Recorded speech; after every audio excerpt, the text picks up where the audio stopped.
So after the power connection is done, the on-off switch is done. Next it says the digital connection, which it calls this connection right off of the back of the Arduino. Now I went ahead and mounted the Arduino. It says to wire them so they stay together. The reason I went ahead and put the Arduino in is so that I could get the right links on all of these. It says keep them as short as possible, but I'm going to leave them long enough that they could reach either side of the front panel. So probably they're all going to be at least that long. First thing to do is the encoder. This is the encoder. And there is the wiring for the encoder. So pretty simple. These are mounting lugs for a circuit board. We're not going to use that. But there are 4 and 5s on the back, 1, 2, and 3.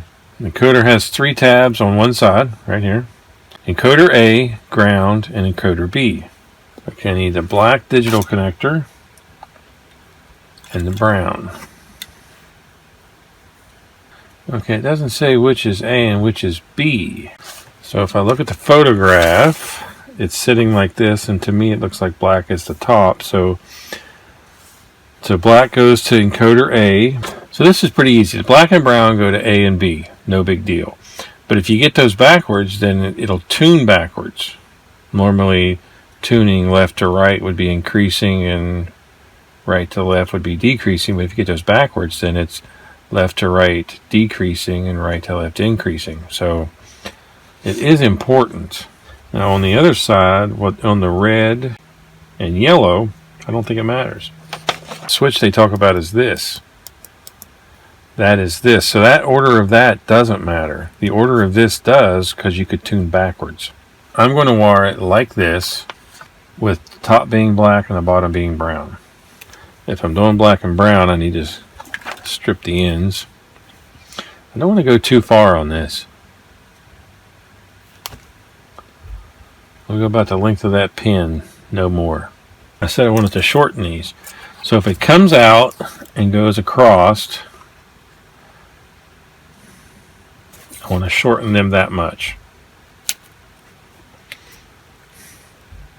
I can shorten these a lot more later, but I want versatility. I've got a front panel, but if I decide I want to go bigger, a bigger case for more internal things, or I want to reverse the order of things, then that would come in handy. So I just want to put black on one, blue on the other. Okay, so I want to tin the iron.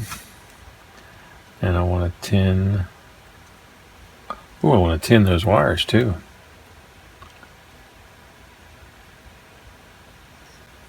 And be careful with these.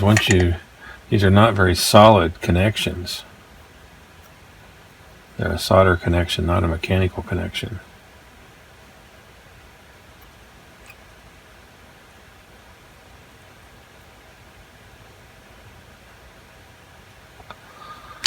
There we go. So black and brown.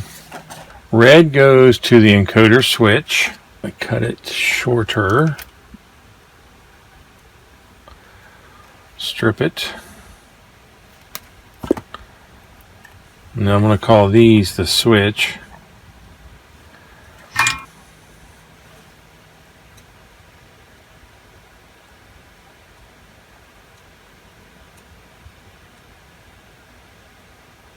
So there's the red. Okay, yellow goes to the middle tab and to this tab.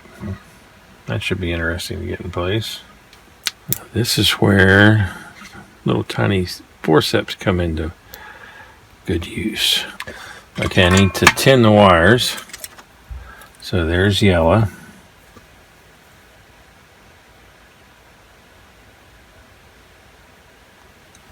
And I need to tin the wire on this too. Okay, tinning the wires makes it so much easier. So what I need to do, I don't know if this will bend and stay or not. Is that about the right size? Actually it is. This is one of the harder connections because I should have done it in the middle of the brown and black.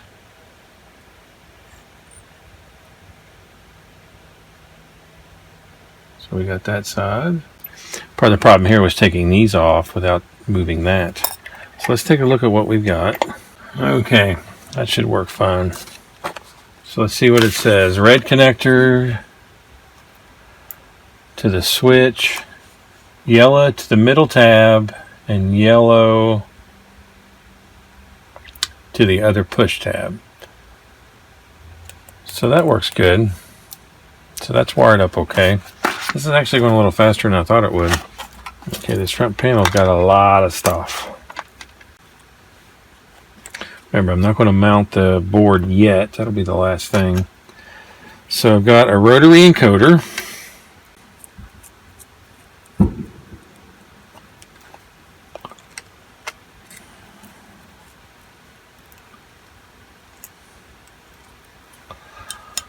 It's going to be a little difficult since that's recessed. I'm not sure why they recessed it, because the VFO knob doesn't go anywhere near that.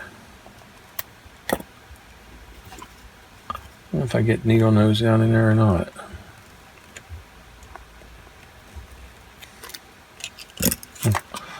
Well, makes it a little easier. So what happens is this inserts in the back. That turns freely, but now I need something to go through there and hold it in place. So here's my VFO knob.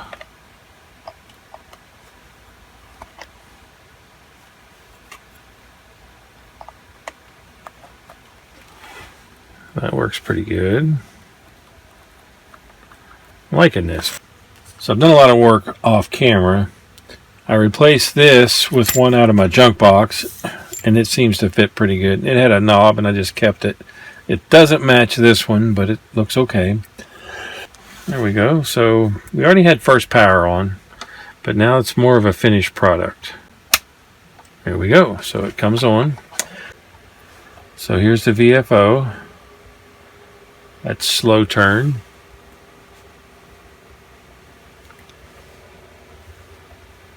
Get one click on the button.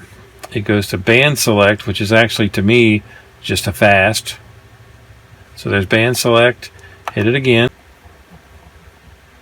Doesn't let you select the band, it just lets you turn faster. Okay, so we finished this stage. We put together the VFO knob, which is a rotary encoder, with the push button. We wired it, we mounted it in the panel. So that concludes this phase. Stay tuned for the rest of the installation. So if you like the videos, please subscribe to my channel. Thanks for watching.